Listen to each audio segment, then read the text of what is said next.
All right, revelations about spying, privacy, and our federal government have led to all kinds of questions in the last week about who's watching our online activity. In this week's Compute This, some perspective and tools you can use to keep calls and text messages private. Yeah, this is going to be enlightening. Thor Schrock owns Schrock Innovations. Good morning, Thor. Hey, good morning, guys. Let's talk about this. It's kind of a serious there's a lot to talk here. about. So exactly what was revealed over the last week about what the government collects in terms of data? Let's rewind to the beginning of the week. Last week, we found out that Verizon subscribers, every telephone call you make, every telephone call you receive, and the location and duration of those calls is permanently, for the rest of your life, forget the rest of your life, for the rest of eternity, recorded by the NSA in a database, and they call it metadata.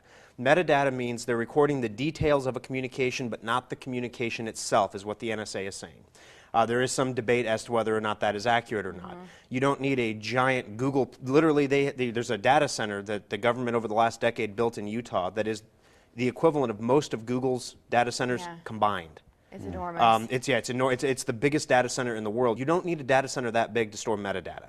Metadata can be, you could record every Verizon caller's metadata for their lifetime on one hard drive if you wanted to. And then let's step forward to Prism, which was sort of this expansion of, holy cow, it's not just Verizon customers. Well, there was one step before online. that. See, there's so much going on. People are missing the steps here, because then after that, a couple days later, we found that different internet companies may be working with the government to provide access to your online accounts. And specifically, they name Microsoft, Google, Facebook, Skype, soon to be Dropbox, all these big companies that if the government wants to take a peek in your Dropbox or take a peek in your Google Drive account or your Microsoft SkyDrive, they can just do it anytime they want to. Now, all the companies have since come out and said, this is not true. So there's two schools of thought here. We've had congressmen and senators come out and decry the release of that information as a national security secret. So we know the government can do it. So either A, the companies are lying because they don't want to get sued for violating their terms of use with their customers and have customers flee their companies, or B, the government is just stealing the data from those companies through a backdoor that the company doesn't know about. If that's the case, that's illegal. Yeah, so what does all of this mean to us, I guess? What does it mean to the average person in Omaha, Nebraska? The biggest one is the one you mentioned, PRISM. The PRISM program is a prism, like a prism that you'd shine light through, not prison. Yeah. But the PRISM program is a program by which the government can monitor all internet traffic that goes through major internet service providers and record that traffic. So for the last decade, every single web page you have looked at, every single email you have sent or received, every text message or every instant message you've sent or received, every illegal song you've downloaded, all this stuff, every page you've looked at with your grandmother, should she have been sitting beside you, you probably would not have looked at. All that information has been permanently recorded and stored by the NSA according to the people who are coming forward about PRISM. And how do they do that?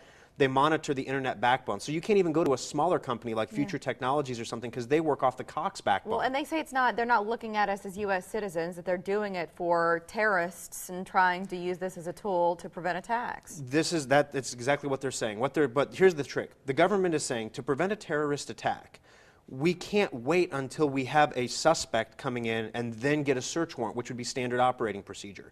We need to record everybody's communications, and we won't look at them, we promise. We have to record everyone's communications. Then when somebody comes forward and is a threat, we can retroactively go back in time and look at everyone who's communicated with them and bust up the ring.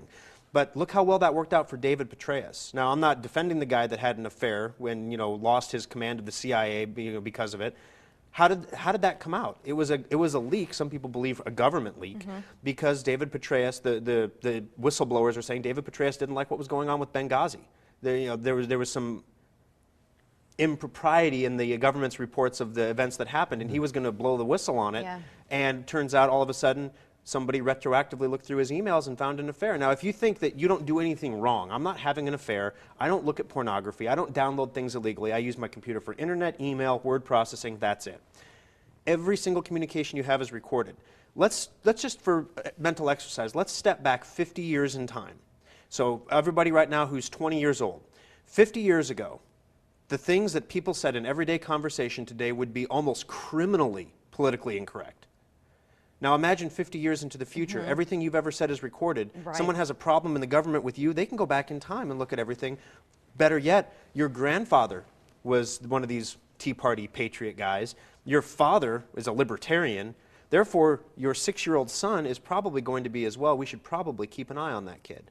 So, I mean, this is something that, as time goes on, it's hard to say. How do you yeah. unroll this? Because any politician that wants to undo it, you can't just dig into his past and come up with a back reason. in the tube, which everybody's saying. I want to make sure we're talking about some tools here. Is that where you were going? Yeah, go ahead. Yeah, so that our viewers know some of the Were things. you going somewhere? Well, no, go ahead.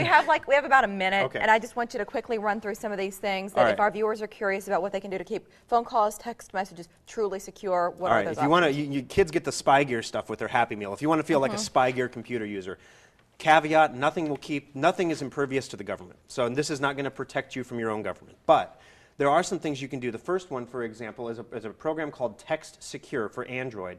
What this does is you install it on your phone, your wife, your kids install it on their phones. It takes the place of your normal text messaging program, and it looks just like it. You won't even know the difference. But it actually encrypts the text messages, then sends them, and decrypts them on the destination phone. So as it goes through your carrier, whether it's Verizon or Sprint, I assume it'll come to light that they're all being monitored.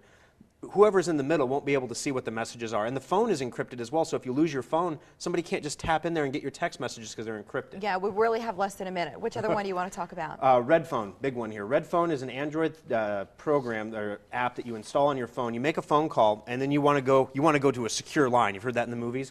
You tap it adds this button to your call dialer called Redphone. You tap it. As long as both people have Redphone installed, encrypted phone call that goes right over your Wi-Fi instead of through the carrier. You're off the carrier network. You're not using your minutes either at that point. Oh, wow. Yeah, so that's kind of neat. Okay, if you were curious about those other two options, get in touch with Thor. They're on our Facebook page. Thank you very much. Yep. So you'll search Schrock Innovations on Facebook or for the website and more location information at SchrockInnovations.com. Man alive, we could talk forever about I was this. going to bring a tinfoil hat with me today, but I thought that would probably send the wrong message. Thank you, Thor. Thanks, We guys. appreciate all the info today.